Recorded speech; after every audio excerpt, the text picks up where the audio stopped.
Hello and welcome to my channel kids.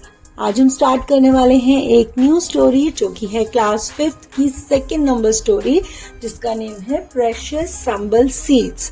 सांबल seeds क्या होता है पता है बच्चों? सांबल सीड्स होता है एक वाइल्ड फ्लावर जो कि एडिबल होता है जिसको हम खा भी सकते हैं। और प्रेशियस का मतलब होता है बहुत ही ज्यादा कीमती। तो इस स्टोरी में आज हम पढ़ने वाले हैं बहुत ही ज्यादा कीमती सांबल सीड्स के बारे में। बच्चों आप लोग सोच रहे होंगे कि क्या कोई सीड्स भी कोई प्रेशियस होते हैं, क्या उनकी हम कोई कीमत नहीं लगा सकते? लेकिन इस स्टोरी में क्यों सांबल सीड्स को प्रेशियस बोला गया हुआ है ये जब हम स्टोरी पढ़ेंगे तब हमें पता चलेगा। बने रहिए इस वीडियो में लास्ट तक, पूरी वीडियो एंड तक देखिए ताकि आपको पता चल सके कि सांबल सीड्स को राइटर ने प्रेशियस क्यों बोला है। तो चलिए लेसन को स्टार्ट करते हैं। सबसे पहले इसका इंट्रोडक्शन देखते हैं। If you were woken up in the middle of the night by the sound of a thief what would you do? आपसे पूछा गया है कि अगर आप आधी रात को, मिडल नाइट होता है आधी रात को, अगर आप किसी चोर की आवाज को सुनकर उठते हो तो आप क्या करोगे? Would you panic and alarm the thief और use your wit to clearly deal with him? Wit का मतलब होता है समझदारी, पैनिक मतलब बहुत ज्यादा शोर मचाना, बहुत ज्यादा घबरा जाना। तो यहाँ पर यही पूछा गया आपसे कि क्या आप पैनिक हो जाओगे, एकदम हड़बड़ाहट में आ जाओगे, या उस थीफ को अलार्म मतलब होता है कि उसको इस तरीके से एहसास दिला दोगे कि आपने उसको देख लिया, अपनी समझदारी से, चालाकी से आप उसके साथ डील करोगे। Read the story of Gonu Jha. अब इस स्टोरी में एक पर्सन है जिसका नाम है Gonu Jha, a courtier in the court of king Hari Singh of Mithila in the 13th century. अब ये स्टोरी जो है 13th सेंचुरी की है जहाँ पर एक राजा है हरि सिंह जो कि मिथिला में रहता है और उस राजा के कोर्ट में यानी उसके दरबार में जो गोनू झा है वो एक कॉर्टियर यानी एक दरबारी है।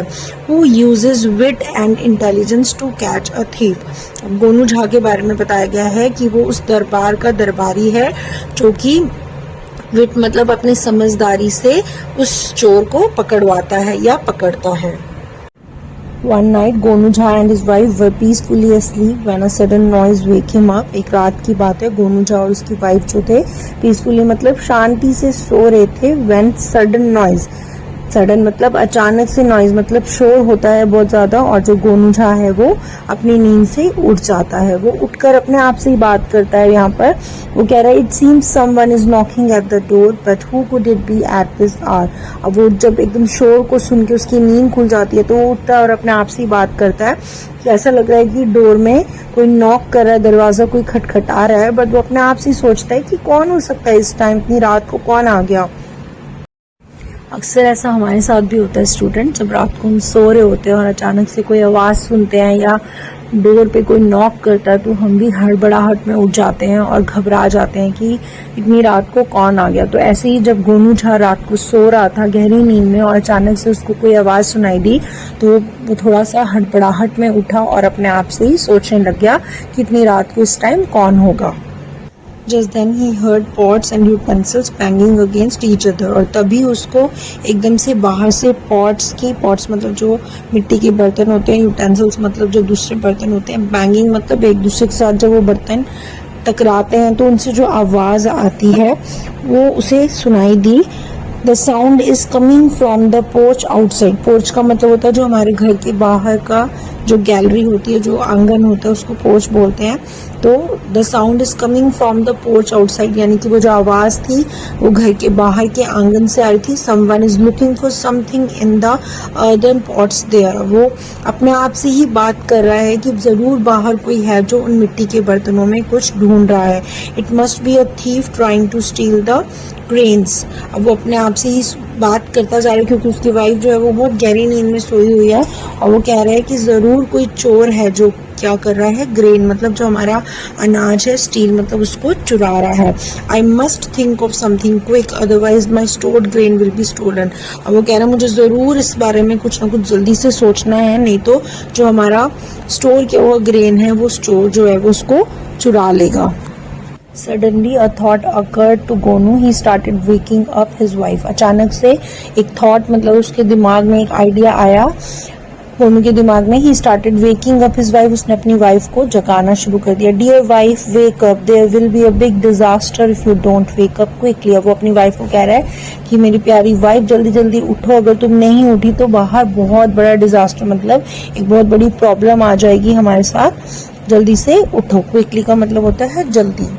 गोनू's wife was in deep sleep, she was upset to be woken up. Gonu की वाइफ जो थी वो बहुत ही ज्यादा गहरी नींद में सोई हुई थी और जब गोनू ने उसे उठाया तो बहुत ज्यादा अपसेट हो गई। हमें भी बहुत बार कई बार बुरा लगता है जब हमें कोई गहरी नींद से उठाता है तो हम बहुत गुस्सा करते हैं। तो ऐसे ही जो गोनू की वाइफ थी, जब उसको गहरी नींद से गोनू उठा रहा था तो उसे भी बहुत ज्यादा गुस्सा आ रहा था और वो बहुत ज्यादा अपसेट हो रही थी गोनू के ऊपर। अब उसकी नींद खराब हो गई है तो उसे गोनू के ऊपर इतना गुस्सा आता है और वो गुस्से में उठकर गोनू से बोलते oh why don't you let me sleep, what is the matter. वो बोलती कि तुम मुझे सोने क्यों नहीं दे रहे हो, क्या प्रॉब्लम है, क्या बात है।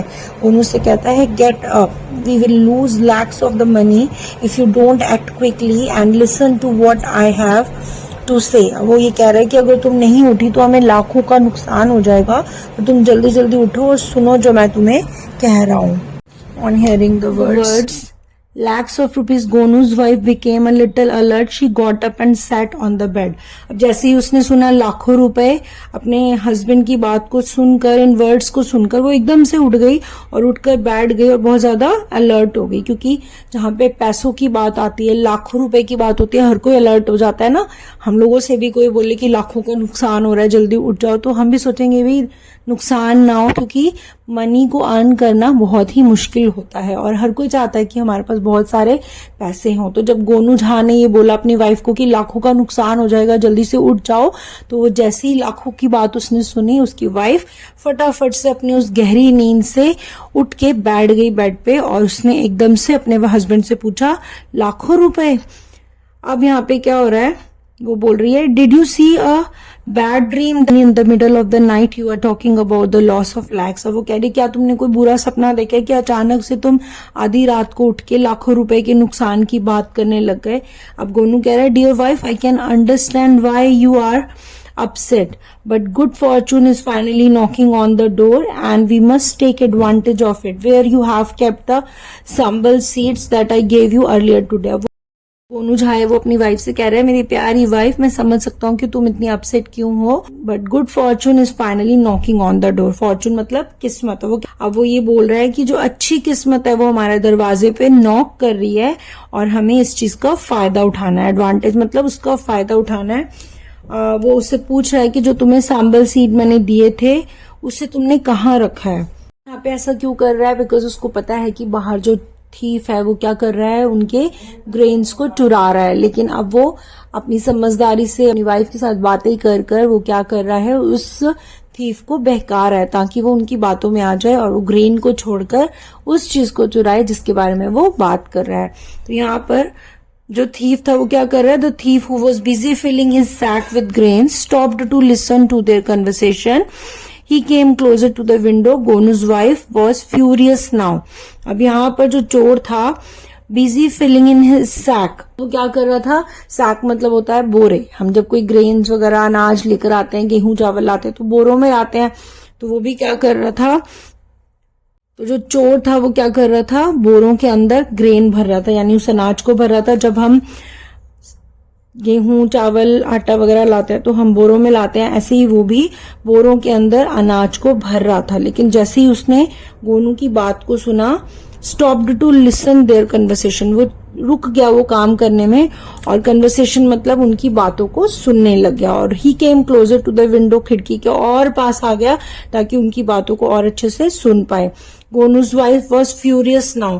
अब वो फ्यूरियस मतलब बहुत ज्यादा आग बबूला हो रही थी, उसको गुस्सा आ रहा था कि मेरा हस्बैंड क्या बात कर रहा है, मुझे तो कुछ समझ ही नहीं आ रहा।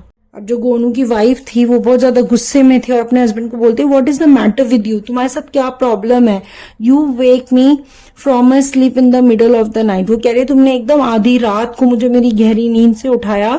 से there will be a loss of lakhs, तुम कह रहे हो लाखों रुपए का नुकसान हो जाएगा। And instead of asking about grains, तुम अनाज के बारे में पूछने के बजाय और अलग जो अदर वैल्यूएबल चीजें हैं उनके बारे में पूछने के बजाय you are asking about the worthless sambal seed, जिनकी कोई कीमत नहीं है, उन सांबल सीड्स के बारे में तुम पूछ रहे हो।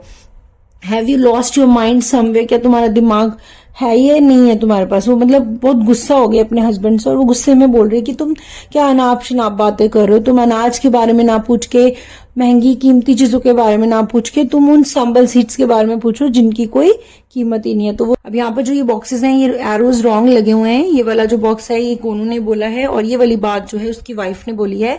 तो यहाँ पर listen, calm down, just tell me where the sambal seeds are. अब गोनू है, काम डाउन मतलब चुप कराना, चुप हो जाना, शांत होना। तो वो अपनी वाइफ को कह रहा है कि शांत हो जाओ और मुझे बताओ कि सैंबल सीड्स जो है वो तुमने कहाँ रखे हैं। तो उसकी वाइफ कह रही है I tied the seeds in a piece of cloth. वो कह रही है जितने भी बीज हैं उनको मैंने एक कपड़े के टुकड़े में बांधा है। The bundle of seeds is hanging from the bamboo pole in the shed outside, कि वो बाहर शेड में बैम्बू पोल के साथ मैंने उनको लटकाया है। Angry, you left the bundle outside. अब जो गोनू झा है वो एक्ट कर रहा है, ड्रामा कर रहा है और वो गुस्से दिखा रहा है अपनी वाइफ को और वो कह रहे हैं कि तुमने उनको बाहर बांध दिया, that too in the shed, और वो भी उस शेड में। How can you be so careless. उसको मतलब गुस्सा दिखाते हुए बोल रहे कि तुम इतनी केयरलेस कैसे हो सकती हो। अब जो उसकी वाइफ है वो भी बहुत गुस्सा हो रही है, एंग्री हो रही है। I am careless. अब वो गुस्से में बोल रही है कि मैं केयरलेस हूं, मतलब मैं किसी चीज का ध्यान नहीं रखती। The sambal seeds do not cost even 2 paisa. वो कह रही है वो 2 पैसे के भी नहीं है, उनको क्यों इतना संभाल के रखना है। Where else will I keep it, मैं उनको कहाँ पे रखूं, जब उनकी कोई इतनी कीमत ही नहीं है तो मैं उनको क्यों संभाल के अंदर रखूं। हम भी अपने घर में जो एक्सपेंसिव चीजें होती है उनको लॉकर्स में रखते हैं, ज्वेलरी होती है, पैसे होते हैं, उनको हम अलमीरा की लॉकर्स में रखते हैं। लेकिन जो चीज ऐसी होती है जो महंगी नहीं होती है, जो चीप होती है, उसको हम घर में कहीं पे भी रख देते हैं। तो वो भी बोल रही है कि वो जो सीड्स हैं उनकी कोई कीमत ही नहीं है, तो उनको मैं बाहर नहीं रखूं तो और कहाँ रखूं। In the vault with my jewellery, कह रही है कि वॉल्ट मतलब होता है एक टाइप की अलमारी जहां पर हम चीजों को संभाल के रखते हैं। तो वो कह रही है कि क्या मैं अपनी ज्वेलरी के साथ रखूं, जहां पे मैंने अपने गहने रखे हुए वहां रखूं उनको। Why are you asking me about the worthless seeds in the middle of the night, बेकार से सीड्स के बारे में तुम आधी रात को मेरे से क्यों पूछ रहे हो। The thief was listening to the conversation with bated breath. Even he started wondering why Gonu Jha was so concerned about a handful of sambal seeds. अब यहाँ पर जो thief है, जब वो उनकी बातों को सुन रहा है तो वो अपनी सांसों को रोक कर उनकी बातों को सुन रहा है, ताकि सांसों को रोक कर, बेटेड ब्रेथ मतलब कि वो अपनी सांसों को रोक कर, ताकि बिल्कुल आवाज ना आए कि कोई सांस ले रहा है, और बिल्कुल चुपचाप शांत होकर उनकी बातों को सुन रहा है। और वो बहुत ही ज्यादा हैरान हो रहा है। वंडरिंग मतलब हैरान हो रहा है। क्यों हैरान हो रहा है? क्योंकि उसको लग रहा है कि जो गोनू झा है वो उन संबल सीड्स के लिए, मुट्ठी भर संबल सीड्स के लिए वो इतना ज्यादा कंसर्न क्यों दिखा रहा है। अब यहाँ पर हमें पता लगेगा कि क्यों वो कंसर्न दिखा रहा है। अब यहाँ पे गोनू झा बोलता है, oh stupid woman, very soon sambal seeds will have to be kept in the vault. अब वो कह रहा है कि बहुत ही जल्दी एक ऐसा टाइम आने वाला है जब लोग अपने संबल सीड्स को वॉल्ट्स में रखेंगे। A Greek doctor has made a life saving medicine from Sambal seed. अब वो बोल रहे हैं कि ग्रीक का जो डॉक्टर है उसने एक ऐसी मेडिसिन बनाई है जो कि किसी की भी लाइफ को बचा सकती है, यानी बहुत ही अच्छी मेडिसिन उसने बनाई है इन संबल सीड्स को यूज करके। The price of the seeds will increase 200 times overnight. अब वो कह रहे हैं जो संबल सीड्स है उनका प्राइस इतना बढ़ जाएगा जितना हमने सोचा भी नहीं होगा। संबल सीड का जो प्राइस है वो बहुत ही ज्यादा हाई हो गया, इसलिए वो उसको संभाल के रखने की बात कर रहा है अपनी वाइफ से। Gonu continue telling his wife about the Sambal seeds. Gonu जो था वो अपनी वाइफ से संबल सीड के बारे में कंटिन्यूसली बात कर रहा था। The seeds have now become priceless as valuable as gold and diamonds. वो उसको बता रहा था कि जो सीड्स हैं उनकी कीमत इतनी बढ़ गई है कि उनका हम कोई प्राइस नहीं लगा सकते, वो प्राइसलेस हो गए हैं। जैसे गोल्ड और डायमंड्स इतने महंगे हैं वैसे ही सीड्स जो हैं, संबल सीड्स जो हैं वो भी महंगे हो गए हैं। A Greek merchant was offering the Maharaja 200 gold coins for buying 1 तोला ऑफ संबल सीड्स। अब वो अपनी वाइफ को ऐसी झूठ मूठ में कुछ भी बोल रहा है और वो बोल रहा है कि जो ग्रीक के जो मर्चेंट है यानी जो व्यापारी हैं वो महाराजा को ऑफर कर रहे हैं 200 गोल्ड के सिक्के उन 1 तोला संबल सीड्स के लिए, उनको खरीदने के लिए। यानी कि वो उसको जानबूझकर झूठ बोल रहा था। वो बता रहा था कि वो संबल सीड्स कितने ज्यादा महंगे हो गए हैं। उसकी वाइफ कहती है रियली 200 गोल्ड कॉइन्स फॉर 1 तोला ऑफ सीड्स। अब वो कह रही है कि सच में 200 सिक्के देंगे गोल्ड के 1 तोला सीड के लिए। सो यहाँ पे गोनू कह रहा है yes I wish to go to the market first thing in the morning tomorrow and sell the seeds. अब कर रहा है, अब गोनू जो है वो अपनी वाइफ से बात कर रहा है और बोल रहा है कि मेरा तो मन कर रहा है कि मैं कल सबसे पहले सुबह उठते के साथ मार्केट में जाऊं और अपने संबल सीड्स को मार्केट में जाके बेच दूं। I will buy you those gold bangles that you have been asking for. अब वो कह रहा है कि मैं उन सीड्स को बेच कर तुम्हारे लिए उन गोल्ड बैंगल्स को लूंगा जो तुम बहुत टाइम से मुझसे मांग रही हो। Come on go and bring the bundle of seeds right now. Gonu अपनी वाइफ से कह रहा है कि जाओ और अभी उस बंडल को लेकर आओ मेरे पास। Now let it be dear husband. अब वो कह रही है कि छोड़ो भी, what disaster will come overnight. ऐसे क्या ही हो जाएगा पूरी रात में, मतलब रात भर अगर वो सीड्स बाहर भी पड़े रहेंगे तो उनको क्या ही हो जाएगा। I will fetch the bundle for you before you wake up in the morning. वो कह रही है मैं सुबह उस बंडल को तुम्हारे लिए लेकर आ जाऊंगी तुम्हारे उठने से पहले। Let's sleep for now. वो कह रही चलो अब सो जाते हैं। Gonu Jha had succeeded in giving his message to the thief outside. अब गोनू झा जो था वो अपने वाइफ से बात करते करते, वो इसलिए बात कर रहा था अपनी वाइफ से ताकि वो उस थीफ को जो बाहर खड़ा है उसको ये मैसेज दे सके, क्योंकि वो थीफ जो था उसके घर पे उस ग्रेन को चुराने आया था। तो गोनू झा को ये टेंशन थी, ये डर था कि वो सारा ग्रेन चुरा के ना ले जाए। अगर वो उस ग्रेन को चुरा के ले जाएगा तो हम जो स्टोर करके फ्यूचर के लिए रखा है वो हम क्या करेंगे। तो इसीलिए उसने अपनी वाइफ से वो बातचीत की ताकि वो उस थीफ तक उस मैसेज को पहुंचा सके संबल सीड के बारे में। So he pretended to reluctantly agree with his wife. अब वो इस तरीके से प्रिटेंड कर रहा था कि उसकी मर्जी नहीं हो रही है सोने की, उसका मन नहीं कर रहा। रिलक्टेंटली का मतलब होता है कि उसका मन नहीं है, लेकिन फिर भी वो अपनी वाइफ की बात को मान रहा है और वो ऐसे प्रिटेंड कर रहा था कि ठीक है तुम कह रही हो तो मैं सो जाता हूँ।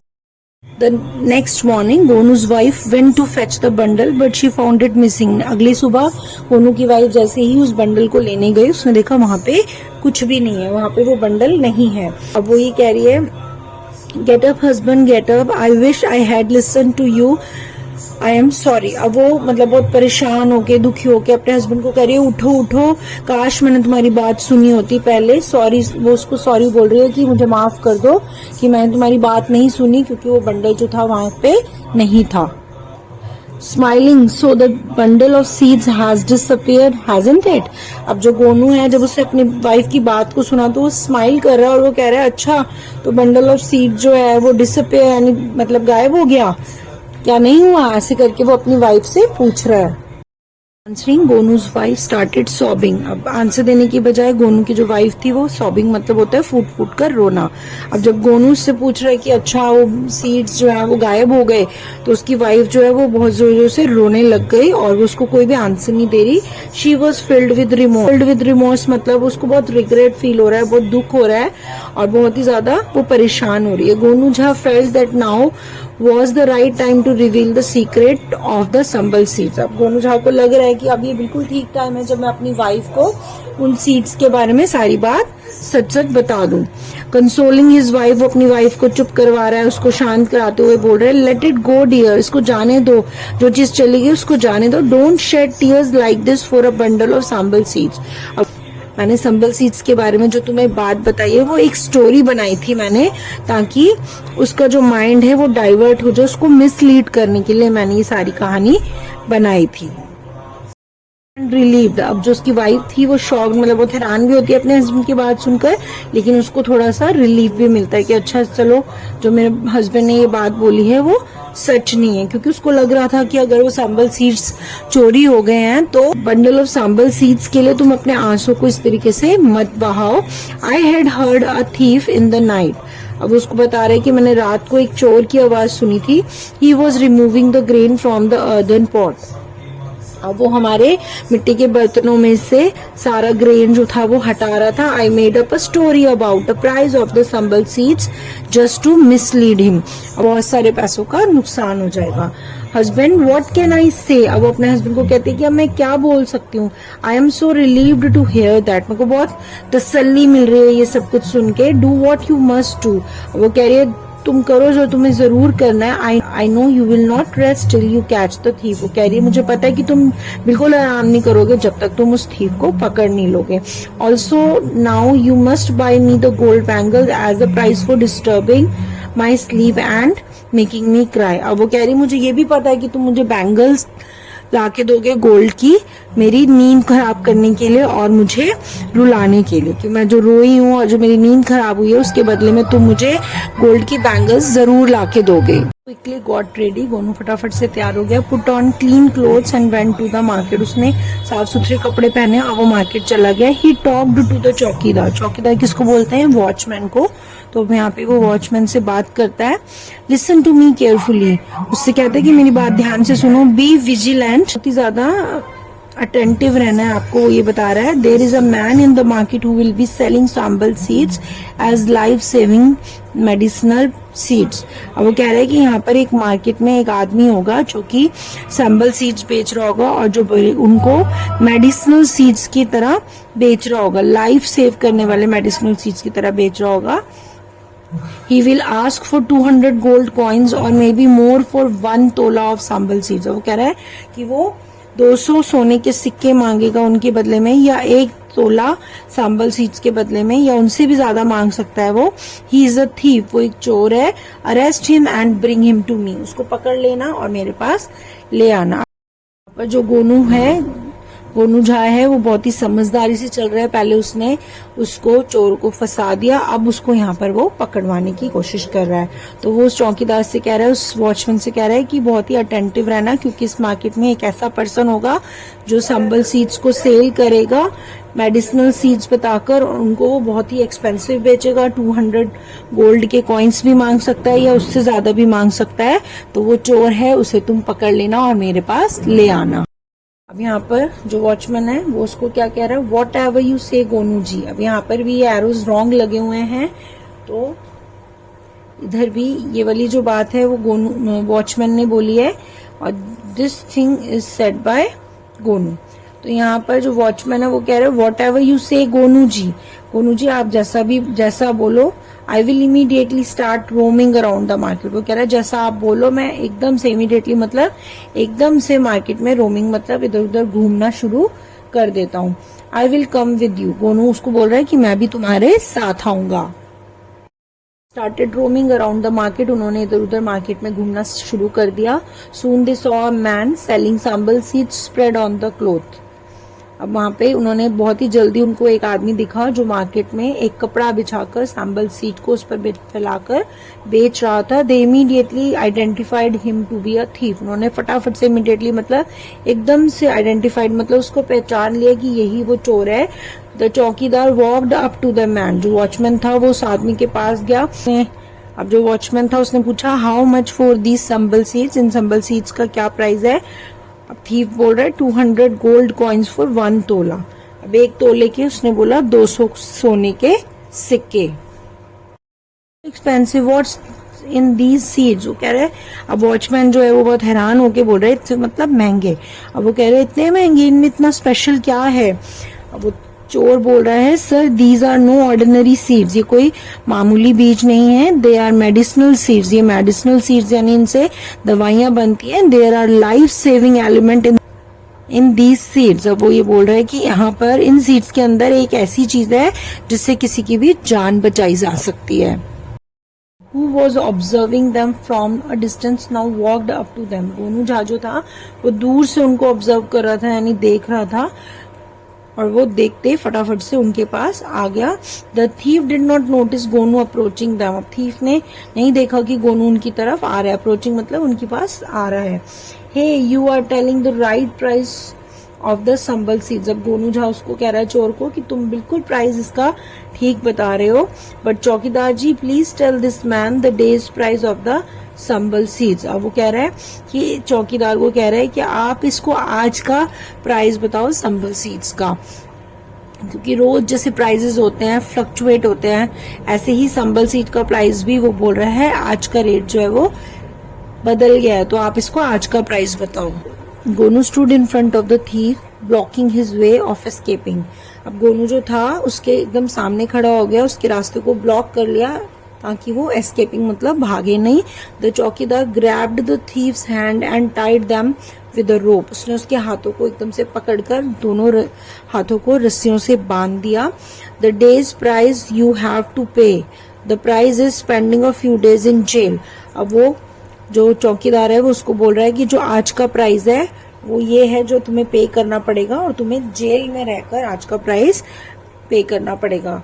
तो गोनू कह रहा है no chowkidar ji, bring him to the royal court, इसको राजा के दरबार में लेकर आया जाए। And let the maharaja himself decide whether to throw him in jail और टू फॉरगिव हिम। अब वो कह रहा है कि महाराजा को डिसाइड करने दो कि क्या वो उसको जेल में रखेंगे या वो उसको माफ करेंगे।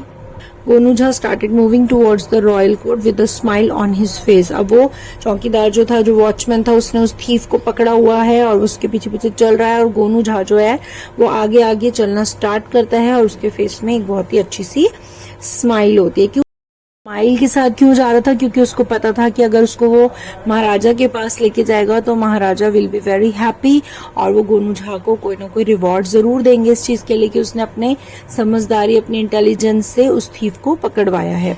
और इसीलिए उसकी वाइफ ने भी बोला था कि आप मुझे बैंगल्स लाके दोगे गोल्ड की, क्योंकि उसको पता है कि महाराजा जो है वो डेफिनेटली मेरे हस्बैंड को कोई ना कोई रिवॉर्ड जरूर देंगे।